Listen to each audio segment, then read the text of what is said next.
I just showed 5 unique effects in this video that can generally change the way you approach editing. And honestly, after this you might accidentally make $1 million.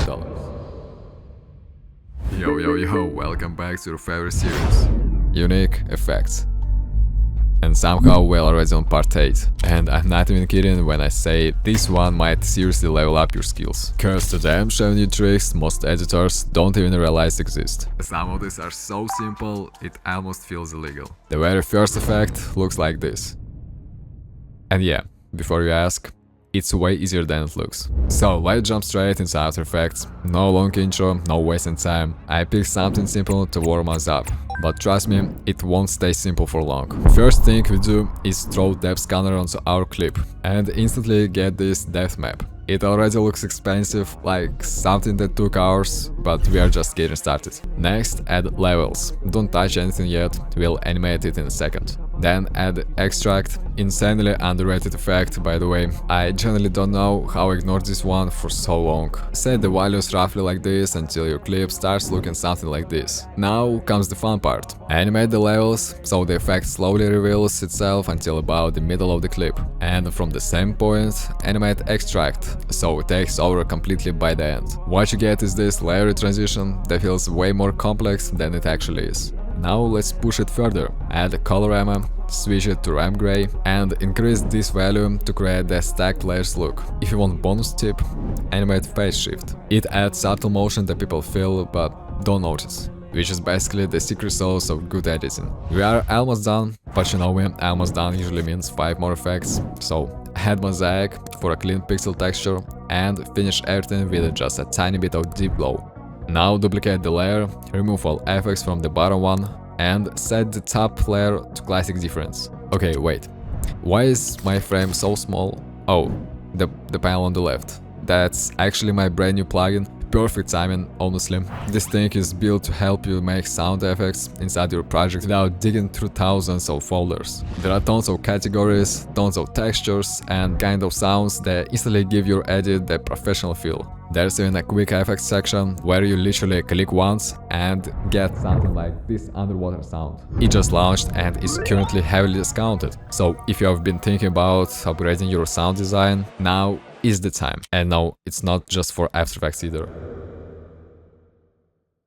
Anyway, now that you have seen it, let's hide it and check the final result. Pretty solid for a warm-up, but I'm telling you right now, the next effect is the one people are gonna pause the video for. I'm not even kidding.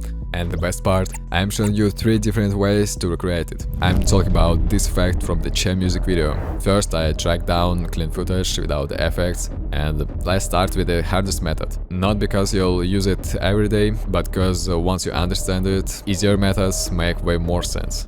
Create a star shape mask on the clip, something like this, yeah. Actually, let me disable it for a second so you can see what's happening. Duplicate the layer and add linear color key to remove the white background. Could I rotate properly? Yeah. Am I gonna?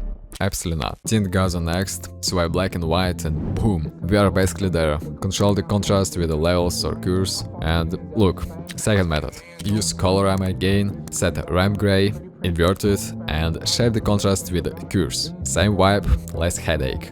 At this point I wanted a stronger background, so I tinted the bottom layer into this dark red tone and brought the star mask back. Now it actually feels designed instead of accidental. But if you're like me and prefer maximum result for minimum effort, here's the easiest method. Add a tint, swap the colors, then drop threshold and just slide the value until it looks right. That's it. Honestly, one of those effects that makes you question why you were complicated things before. Here's the final look. I even added a subtle color flicker with the Colorama to give it some life.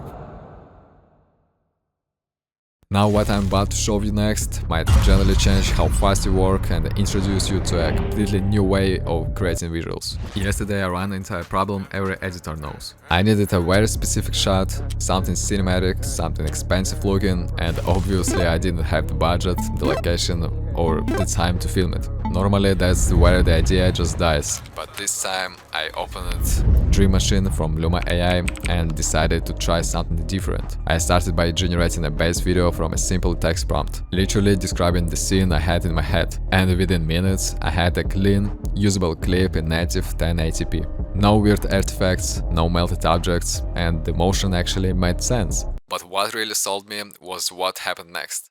Instead of regenerating the entire video when I wanted changes, I used Modify to transform the shot. I kept the original movement and structure, but completely changed the atmosphere, lighting, mood, environment without destroying the clip. This the kind of control AI video has been missing, and because RAP powers a lot of this workflow, the generation is up to 4 times faster and way cheaper, which means you can actually iterate like a creative instead of being scared to press generate again. Now I can test wild ideas, build scenes that would normally require a full production, and drop them straight into my edits. If you want to experiment with it yourself, scan the QR code on screen or check link in the description. Honestly, tools like this are starting to change how videos get made.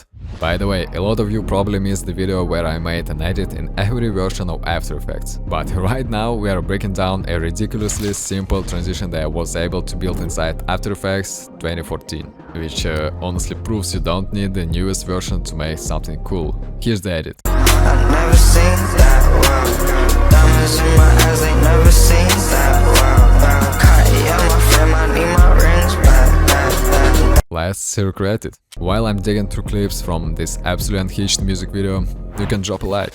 Or don't, but statistically, people who like the video become better editors. Properly. Alright, everything is cut. The idea is simple. Each clip slides over the previous one and reveals itself. So add a linear color key, sample a random color, then animate the reveal. Already looks nice, yeah, but we are not stopping at this. Create an adjustment layer and add echo settings somewhere around this, then experiment with the blending modes. Try minimum, maximum or screen. Animate number of echoes so it drops to 1 right when the layer ends, and animate the adjustment layer opacity from 0 to 100 at the start so the effect fades in naturally. Here's what we get. Clean, dynamic and weirdly satisfying. I repeated the process for the rest of the clips, just switching modes depending on what looked best. Check this out. There right, there's a strong bass, and if you stack more effects on top, you can push it into a truly unique territory. I'll let you experiment with them, because next effect is honestly insane. Just look at this. And the funniest part, it's stupidly easy. Throw CCable action onto your clip, copy my settings, and pretend you figured them out yourself. Then, yes, Colorama again. Set the ramp green and push the value up. Add the deep glow with a small radius, duplicate the layer, strip the effects from the duplicate, and now play with the ball size and grease spacing until it feels right. If you want a beautiful reveal, add a vignette at the very beginning of the chain and animate the radius. Done! Looks expensive, took like 5 minutes. So yeah, this is part 8 of unique effects, and I'm not gonna lie, it's getting harder and harder to invent things I haven't shown even remotely before. My brain is slowly melting, but if this video goes crazy and you show some love, I might push myself to make another one. At this point I completely ran out of structured ideas, so let me rapid fire a few effects you probably didn't know existed.